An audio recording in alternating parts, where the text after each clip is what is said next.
Hello and welcome to National Focus. I am Octavia Prosper. In the headlines, government fulfills promise to provide income support for vulnerable residents in the East. A recommitment to relocate residents living in disaster-prone areas. And millions invested in infrastructure as Dominica moves towards climate resilience. The details of the headline stories and more coming up.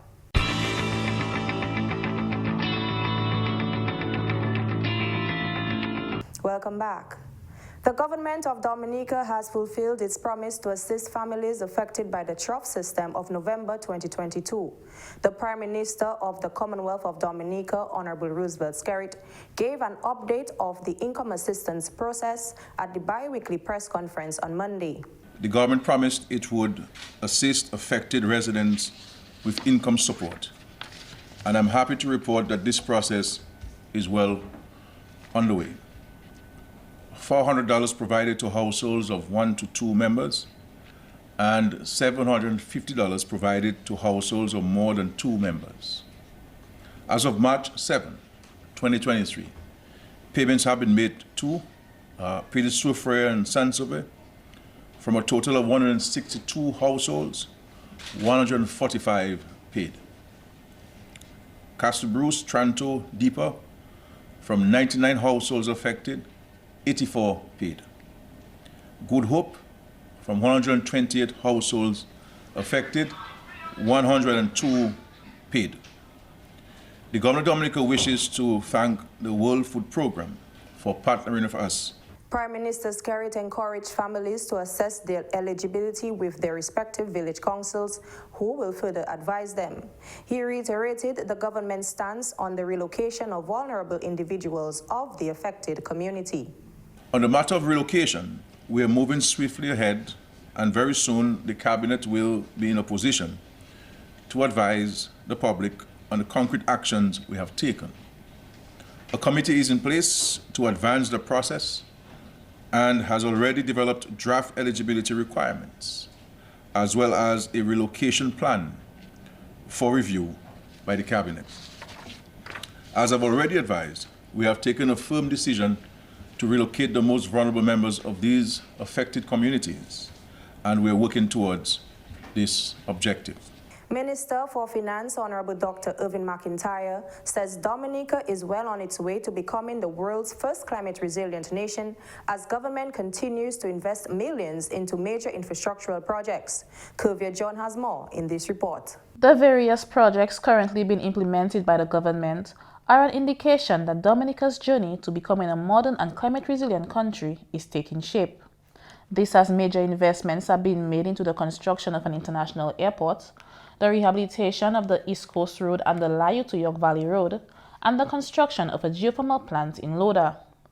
Speaking at the inauguration of the Roseau City Council on Thursday, March 8, 2023, Minister for Finance, Economic Development, Climate Resilience and Social Security, Honorable Dr. Orwin McIntyre stated that these projects are part of the Prime Minister's plan to reposition the country to maximize its economic potential. During the last general election, Honorable Prime Minister Roosevelt Skerrit clearly articulated that this new government was on a path of reset, retool, and reposition the country to maximize our economic development potential and ultimately become the world's first climate resilient nation. I can say to you today that we're on the right track. Just a few days ago, the heavy equipment for the construction of the international airport arrived in Dominica. And very soon, preparation of the site for construction will commence. Dr. McIntyre says the other major infrastructural projects which are currently being undertaken are part of government's bid to build resiliency and increase economic activity. We are also well advanced with geothermal exploration, the construction of resilient homes, and shelters to protect our citizens from severe weather, and the development of our road network to boost economic activity. Over the weekend, you must have seen tremendous work being done on the East Coast Rehabilitation Project for works, and also the works done from Layu Valley up to York Valley. And then there are lots of work being done in my constituency regarding the National or Dominica cable car. So these are all these programs that have been going on and will continue to go on. The finance minister stated that government will continue to make the necessary investments to develop the country, adding that it is up to the citizens to work with government and to take advantage of the opportunities being made available. Your government will continue to find easier ways to build this country, but the responsibility of the citizens is to work with us and take full advantage of the opportunities that are being created. We must endeavor to be each other's keeper and work collectively towards the betterment of all. I believe that local government entities like your council can play a part in helping the government to achieve its development objectives. I invite you to keep in close touch with the work of the relevant parliamentary representatives to identify and tackle issues of common interest in the Roseau area. Kuvia John for the Government's Information Service. Minister for Public Works, the Honorable Fidel Grant, says a noteworthy aspect of government's digital transformation program will be implemented in the hospital management system. The minister says under the program, once the system is operational, there will be connectivity around the country. The health and wellness centers across the country and the Dominica China Friendship Hospital will be connected. A patient will be able to access his or her medical records anywhere in the country using a unique identification number. Medical staff will be connected and can use the medium to get support from each other. This will transform our health services with the aim to make delivery of health services more efficient and more effective. To put it simply, we'll be moving away from what we Dominicans call the doctor book into a more proficient and efficient system. So for most of us who would have visited the accident and emergency unit, on every visit to the hospital, you would have asked to fill out a form. This will be no more, as you'll have all your records with the right day available. The minister reassures the public that the system will be secured with varying layers of security, which means access to health records will be tightly controlled. Under the transformation project, the Civil Records Registry will also be digitized. A unique ID will be made available to all residents to improve access to government and private sector services. Importantly, we have catered for a wide and intense training of officers in the public service, including certified and digital courses. The first set of government staff have completed the recent cybersecurity course, and they will soon receive their certificates.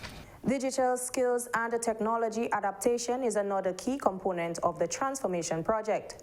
This component aims to better equip individuals and businesses for jobs and the economy of the future to spur on innovation and productivity. The mission is to establish a niche of citizens equipped with digital skills. To date, 15 digital hubs have been established, located in different communities across the country, 11 of which are already operational. Government has also aggressively undertaken drives to educate and train the public. A number of certified training programs will soon be available to include network security, graphic design, software development, data analysis, cybersecurity, and computer repairs. Just last week, we had a meeting with the Oracle Academy and one of the leading software companies in the world to discuss training and other solutions for the government.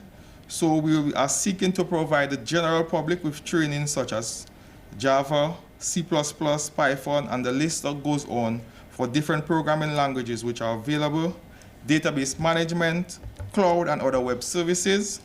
At the end of the implementation of this component, we'll have a number of Dominicans here on the island who can develop apps, especially apps which are suited for our society. We will go into the primary schools, into the high schools, and of course our Dominica State College and all communities to bring these opportunities to all Dominicans. The fisheries sector, like every other sector, was severely impacted by the passage of Hurricane Maria in 2017. With Hurricane Maria coming just over a year after the passage of Tropical Storm Erika, many of the fisher folks lost their boats and equipment needed for fishing. The damage caused by the two storms impacted the output of the sector, with a recorded reduction of 30% from key landing sites. Over the past 20 years, If I just use this time frame, of course I can go further back. We operate in an artisanal fisheries sector, small boats, day boats, several hours a day. Our average output was about 1,000 tons annually. So we'll use this as an average, up, down a little, but 1,000 ton on average. And the impact of in 2017, after we had Maria, so you don't assess the month. At the end, we had about a 30% reduction in our output at the end of the year based on our assessment, because our fisheries division do collect statistical information from key landing sites. So we are able to do so. So 30%. Investments made by the government into the sector in the aftermath of Hurricane Maria positively impacted the sector's rebuilding efforts. In 2018, because Erica was late in 2017. So 2018 too, we had a significant reduction again, and in terms of the output. So in 2017 we had about 25%. In 2018 around 28%, less than the 1,000 tons. But we saw after government started implementing measures, and so you had the cash grant from the World Bank funded scheme where we gave full-time and part-time fishers some cash grants and 10,000 and 3,000, and you also saw the distribution of outboard engines to fishers who had their boats or had repaired their boats. So we distributed about 108 outboard engines, and then from there on you could see the impact in the sector. Minister Defo added that these investments by government, in addition to the personal investments made by the fisherfolk, have resulted in an increase in output in 2021. So we have been growing gradually up until this moment.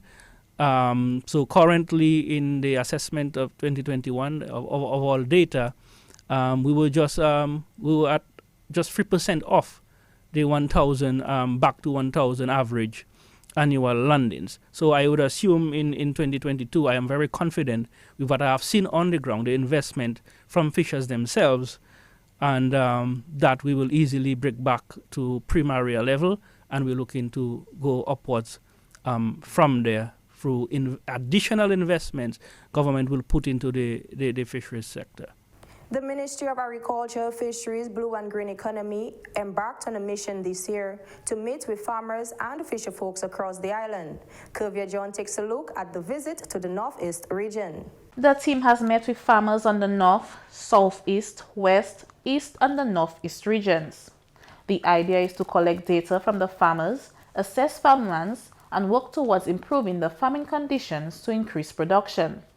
This as government has set a goal to increase agriculture's contribution to the national GDP to $700 million by 2030. A number of initiatives, including the digitization of the sector, are currently being undertaken. On Wednesday, March 8, the ministry toured a number of farms in the Northeast region, to include a poultry farm in Concord, banana and cocoa production farms in Marigot, and a white potato, mixed crop and root farm in Kalibishi. Minister for Agriculture Honorable Roland Royer is confident that major developments will be recorded in the agriculture sector moving forward. Improvements to farm access roads remain one of the priority areas for the ministry. We are fully mobilized and energized to see what difference we can make in the sector. It's an uphill task. There are a lot of challenges that this sector has been faced with. We will not see a difference overnight, but we'll try to see what we can do. We know in the Northeast we have seen investments in farm access over the past 2-3 years. We saw some of that today. There are many more roads that need attention.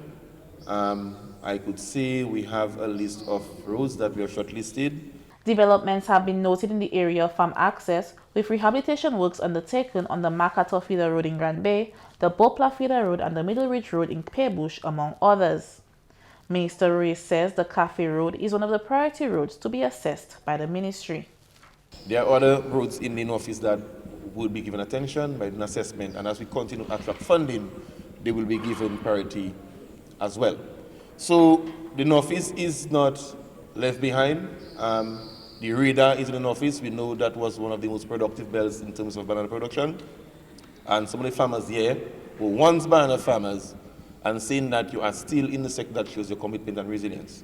So we appreciate your commitment and effort in the sector, because without you, there would not be a Ministry of Agriculture. The cocoa crop plays an important role in increasing agriculture's value. Cocoa farmer Mr. Ferdinand Gore, who owns a farm with over 200 cocoa plants, made a call for farm labor assistance.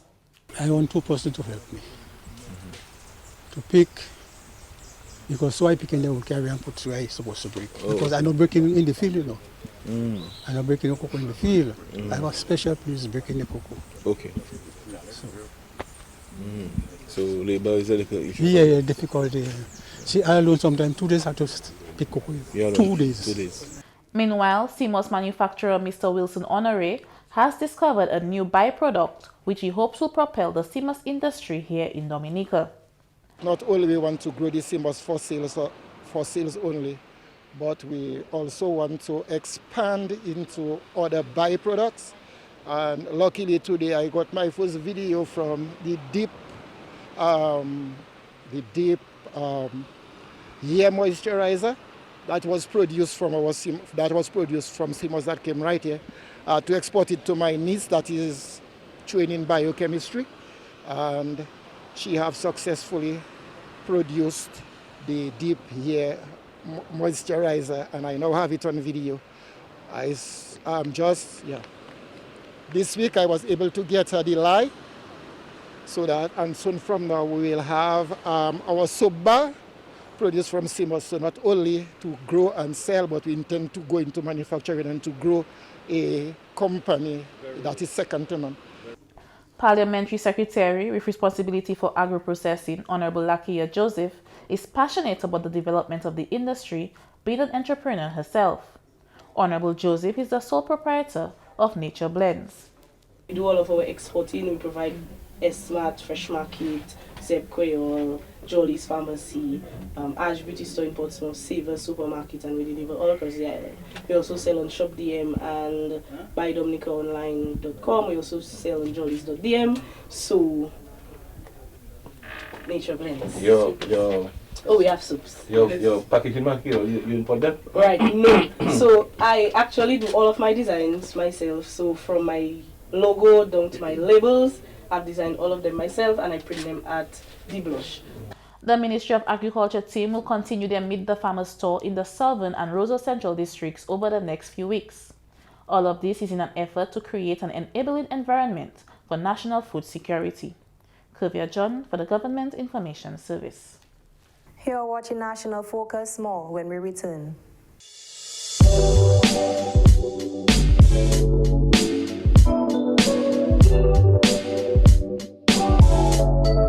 Welcome back.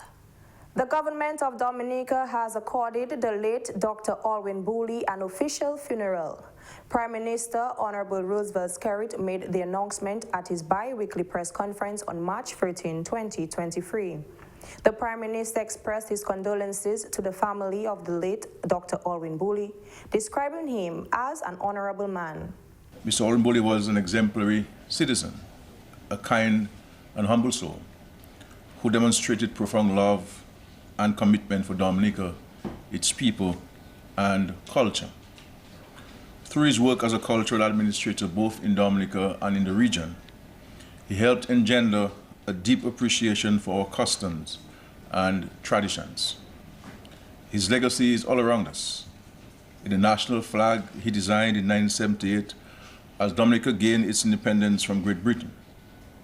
It is truly one of the most beautiful flags in the world, which incorporated aspects of Dominica's natural features and the spirit, character, and values of our people. Prime Minister Skerrit spoke of the profound impact Dr. Orwin had on the preservation and promotion of cultural art forms in Dominica and the region by extension. The cultural division he established, providing a structured approach to the promotion and development of our cultural art forms. The many national organizations which he spearheaded, including the National Cultural Council, the Dominica Artists Guild, the Writers Guild, the Carnival Organizing Committee, and the Comité pour Études Creole, several of which continue to function today. To honor his proud legacy, the government of Dominica will bestow on an official funeral for recognizing his contribution to our country. And this was offered to his wife, and she has graciously accepted. All flags will be flown at half-staff for 2 days. That is the day immediately preceding his burial and the day of his burial. May his soul rest in eternal peace. The late Dr. Orwin was a renowned artist, playwright, short story writer, and a cultural advisor who made significant contributions to Dominica. He was the recipient of the Fisheries Award of Honor from the Government of Dominica in 1985 for the design of the national flag, the Golden Drum Award in 1997, and the UE 60th Anniversary Award for the outstanding contribution to culture in Dominica and the Caribbean, among many other accolades. The Government Information Service expresses our deepest sympathy to the family of the late Dr. Orwin Booley. Digital transformation is quickly taking over Dominica, with many innovations being undertaken to digitize various sectors across the island. The first sector to benefit from this modernization is the agriculture sector. The Ministry of Public Works, Public Utilities, and the Digital Economy, in collaboration with the Ministry of Agriculture, Fisheries, Blue and Green Economy, and the United Nations Development Programme, UNDP, has hosted a workshop aimed to transform the agriculture sector. The Digital Transformation Agriculture and Fisheries Workshop took place yesterday at the Goodwill Parish Hall. The digitization of the agriculture sector is expected to take the ministry steps closer to its goal of achieving a $700 million contribution to the national GDP by 2030. The national consultation and workshop is very important and significant and timely to Dominica, as we are now focused on modernizing and growing the sector. Dominica has a unique geographic location, ecology, climate character, soil, freshwater, and marine, and has been performing agricultural activities throughout the history with an economy that has traditionally depended on agriculture. The agriculture sector will require transformation in order to respond to the demand for efficient data collection, analysis, and information sharing that is critical for the expansion of the sector. Minister Royer is confident that the ministry is on the right track to achieving its goal. Recognizing that the transformation of the sector requires change in mindset, institutional arrangements, policies, strategies, and programs, the Prime Minister took a strategic and bold political decision in initiating a national reset. So this is the main reason why we are here today, and we are engaging in a cross-section of the sector to dialogue on tools, approaches, and actions to ensure we are on the right track for realizing transformation from the onset. The Ministry of Agriculture will continue its efforts to boost agriculture's contribution to the national economy. In the last 5 years, agriculture has contributed an average of 17.5% to the country's GDP. The production levels of the agricultural sector have been restored to its primary status, with contributions to GDP from all subsectors valued at $268 million in 2022. We are charged with the task to build resilience in the sector such that whenever we experience any catastrophic climatic event or pandemic or economic shock, we can meet challenges through direct investments in innovation, modernization, and expansion that transform the sector. The workshop will aid in determining the agricultural activities that can be enhanced through digital applications and tools. After a successful week of activities from March 6th to 10th, the National Schools Arts Festival 2023 has officially come to a close. Adicia Burton reports. The National School Arts Festival is a biannual event held over a 5-day period, organized by the Division of Culture in collaboration with the National Cultural Council. The National School Arts Festival creates an avenue to develop and showcase the talent and skills of pupils of primary and secondary schools across Dominica. Over this period, The students displayed performances of various cultural art forms and were awarded medals based on their performance. Monday, 6th March featured choral music, choral speech and solo vocal performances. In choral speech, Convent High School was awarded gold, Wesley High School silver, and Pierre Charles Secondary School bronze. In choral music, Convent High School secured gold, Northeast Comprehensive School and Wesley High School silver, and the Dominica Grammar School and Dominica Community High School received bronze. For solo vocal performances, Beta Vidal of Convent High School, Kayla George of Pierre Charles Secondary School, and Cheyenne Sylvester of Dominica Grammar School received gold, and Kawinda Castell of St. Martin Secondary School, Ivy Joseph of Northeast Comprehensive School, Del Rio Lewis of Dominica Community High School, and Nia Massicott of the Portsmouth Secondary School received silver. Tuesday, 7th March featured primary and secondary schools in instrument ensemble. Wesley Primary and Paybush Primary were awarded gold, Convent High School and Northeast Comprehensive School were awarded silver, and St. John's Primary and Concord Primary were awarded bronze. In traditional dance on Wednesday, 8th March, in the Jingping dances segment, Northeast Comprehensive School and Portsmouth Secondary School earned gold, Saint-Sever Primary School, St. John's Primary, St. John's Academy, and Wesley Primary School earned silver, and the Castle Bruce Primary School and Roosevelt Douglas Primary School earned bronze.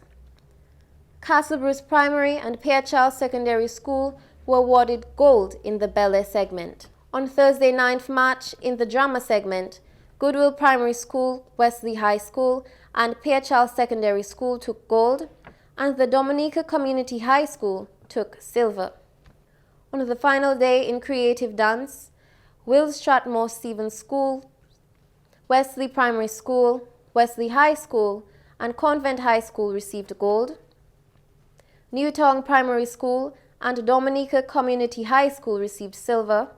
Coolibee Street Primary School, Pierre Charles Secondary School, Maho Primary School, and Saint-Sever Primary School received bronze. In the arts segment, all participating schools received gold. Antoine Hector of the Pierre Charles Secondary School and Veronica George were the respective recipients of the Best Actor and Best Actress Award, while Best Director went to Vincia Lando of the Pierre Charles Secondary School. Participating pupils gave their account of their experience at the festival. My name is Cheyenne Sylvester and I'm currently a student of the Dominica Grammar School. I took part in the school's art contest and I won gold in the vocal solo round. It was a great experience. It's not my first time on stage and I loved experiencing it. I actually went for it in the last competition and I also won gold. So that's my second time and I'm happy that I won gold again. Yes, what I have to tell you guys is that no matter what, you can do it. Go towards your dreams and believe in yourself. Christy Joseph, a student from the Northeast Comprehensive School, says practice makes permanent and that she would like to perform at the festival again. My name is Christy Ivy Joseph. I represented the School of Northeast Comprehensive. I performed in the vocal soloist. So I won this medal for singing the song Reckless Love. I did an a cappella. I practiced every fourth period, every day I got home. I practiced mostly on my high parts, those that I could not perform as good. I put a lot of practice into that. The National School Arts Festival is currently held biannually. However, the Division of Culture is looking at the possibility of hosting the festival as an annual event. Adicia Burton for the Government Information Service. And that's all for this edition of National Focus. Be sure to follow GIS Dominica on Facebook, YouTube, and on Twitter. You can also drop us an email at gis@dominica.gov.dm. From all of us here on the GIS News Production team, I am Octavia Prosper. Thanks for watching and stay safe.